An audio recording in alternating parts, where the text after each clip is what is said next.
life is not yet over, your purpose is not yet finished, and your dreams are not yet expired. So maaring mahina lang yung katawan ninyo pero yung puso at isipan ninyo malakas pa at gagawin ninyo not only for yourself but also to your first and to your second generation hanggang sa kaapu-apuan ninyo.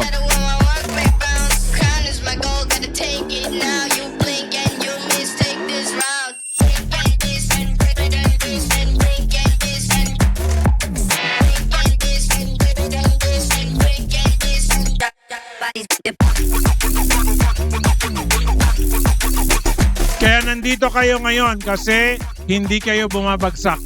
Na pwedeng bagyuhin, pwedeng matumba-tumba, pero babangon ulit. Okay, that is the secret. The only secret to success. Huwag kang susuko, huwag kang titigil. You cannot be a hero kung nagtatago ka. You can only become a hero kung tuloy-tuloy na lumalaban ka. Even if you don't believe, believe! Kung wala kang believe sa sarili mo, bumilib ka sa upline mo. Kung wala kang believe sa upline mo, bumilib ka sa kumpanya na tumutulong sa'yo.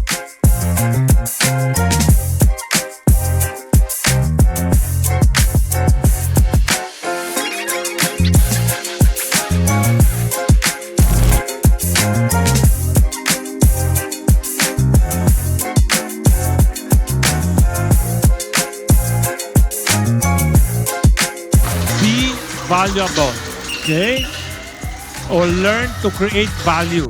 Dapat may halaga ka. Kung wala kang halaga, bakit makikinig, bakit susunod ang mga tao sa'yo? Ba't kanila papansinin kung wala kang halaga?